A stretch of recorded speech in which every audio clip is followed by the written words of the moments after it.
बेला के दाई बेला के दाई बेला के दाई खटिया ले गिर गए उतान बेला के दाई खटिया ले गिर गए उतान बेला के दाई।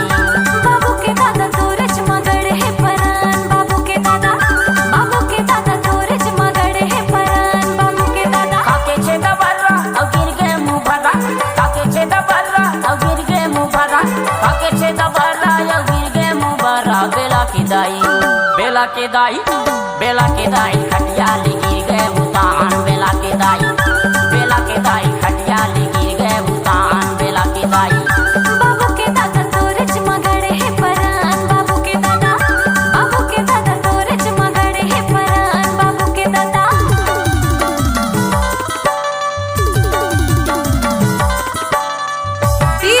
सरजू पट्टा एक्सक्लूसिव।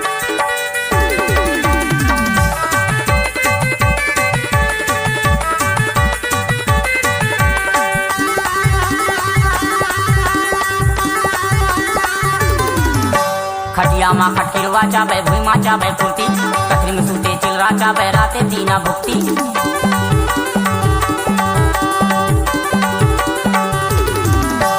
खटिया माँ खटिरवा चाबे भुईमा चाबे फुर्ती कथरी में सूते चिलरा चाबे राते दीना भुक्ति। मूड मा तोर धुआं चाबे काही भुक्ति बेला के दाई खटिया ले गिर गए उतान बेला के दाई खटिया ले गिर गए उतान बेला के दाई।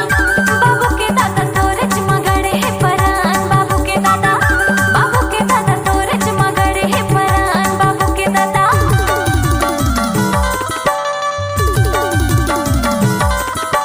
डीजे सरजू पट्टा हिंदी चौड़ा वाले।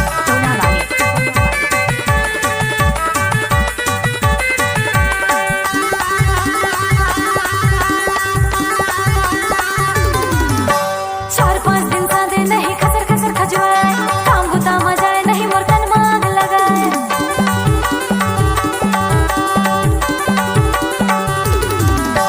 चार पाँच दिन सादे नहीं खसर खसर खजवाए काम गुता मजाए नहीं मोर तन मांग लगाए।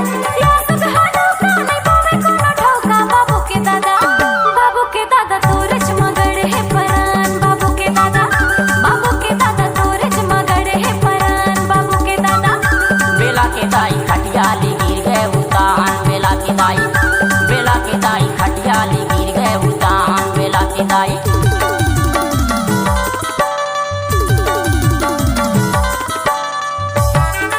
डीजे सरजू पट्टा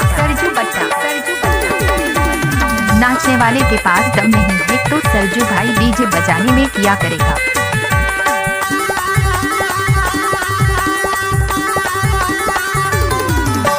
रात के 12 बजे तोर खटिया रखमा चाय छुलुर तोर पाँव के पैरी मोला गजब सुहाय।